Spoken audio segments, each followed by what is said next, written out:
Aujourd'hui, on va décortiquer ensemble une des idées les plus puissantes de la technologie moderne, le réseau de neurones. Et pour bien comprendre, on va commencer par le tout début, par sa brique élémentaire, le neurone artificiel. Alors, voilà notre programme. On va d'abord voir pourquoi l'informatique classique bloquait sur certains problèmes, et ensuite, comment l'inspiration venue tout droit du cerveau a permis de trouver une solution franchement élégante. Pour vraiment saisir l'importance des réseaux de neurones, il faut d'abord comprendre le mur, le véritable obstacle que les modèles plus simples n'arrivaient tout simplement pas à franchir. Les premiers ordinateurs, ils étaient géniaux pour les calculs bien propres, bien ordonnés. Mais dès qu'on leur demandait de faire quelque chose d'un peu plus chaotique, comme reconnaître une voix dans le bruit d'une foule, eh bien, ils étaient complètement perdus.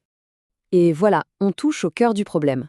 À gauche, c'est facile, c'est ce qu'on appelle un problème linéaire. On peut tracer une ligne droite pour séparer les données et c'est réglé.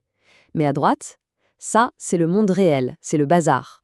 Impossible de tracer une seule ligne droite pour faire le tri. Et pourtant, la plupart des vrais défis, comme identifier un visage, ressemblent à ça. Alors, face à ce mur, les ingénieurs se sont posé la question. Où trouver l'inspiration? Et la réponse, ils l'ont trouvée. À l'intérieur de nos têtes. Bien avant l'invention du premier ordinateur, des pionniers en neurosciences étaient déjà en train de cartographier le cerveau. Et ce qu'ils ont découvert, c'est que ce n'était pas juste une grosse masse, mais un réseau hyper complexe de milliards de cellules individuelles, toutes connectées entre elles. C'est un peu comme l'avion. L'avion est inspiré par l'oiseau, mais il ne bat pas des ailes pour autant. Eh bien, le réseau de neurones artificiels, c'est pareil. Il s'inspire de la structure du cerveau, mais ce n'est pas une copie conforme. C'est une abstraction de son fonctionnement. Bon, mais alors comment on passe de cette inspiration biologique à du code? Tout commence par une seule chose, l'unité de base. Une version très simplifiée d'un neurone, imaginée pour la première fois en 1943 par Warren McCulloch et Walter Pitts. Le processus est à la fois simple et super puissant. Le neurone reçoit des signaux, il évalue l'importance de chacun, il fait la somme de tout ça, et à la fin, il prend une décision. Est-ce que je transmets l'info, oui ou non? C'est une imitation vraiment élégante de la façon dont un vrai neurone s'active. Ok, donc un seul neurone, c'est assez simple. Mais leur vraie puissance, elle n'apparaît que lorsqu'on les connecte tous ensemble, pour former un réseau, exactement comme dans notre cerveau. En général, un réseau s'organise en 3 zones. On a la couche d'entrée, qui reçoit l'information brute, puis une ou plusieurs couches cachées qui font le gros du travail, et enfin la couche de sortie qui donne le résultat final.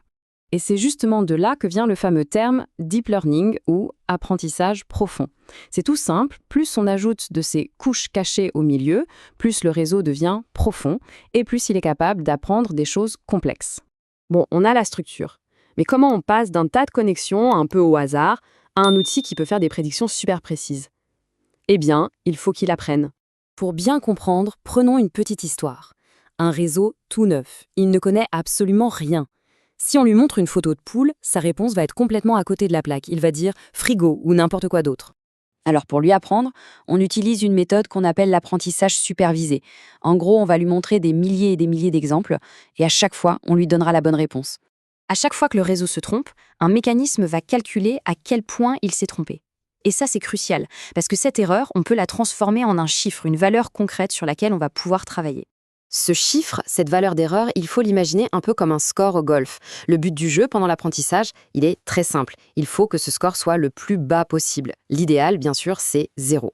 Et c'est là que la magie opère, grâce à un processus au nom un peu barbare, la rétropropagation. En fait, le réseau va littéralement remonter à la source de son erreur.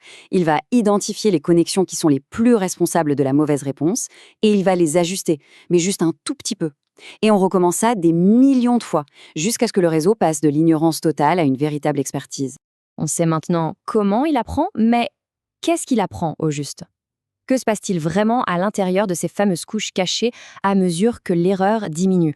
Et voilà le vrai génie du système. Chaque couche va se spécialiser. La toute première couche apprend à voir des choses très simples, des lignes, des courbes, des points. La couche suivante va assembler ces lignes pour reconnaître des yeux, un nez, une bouche.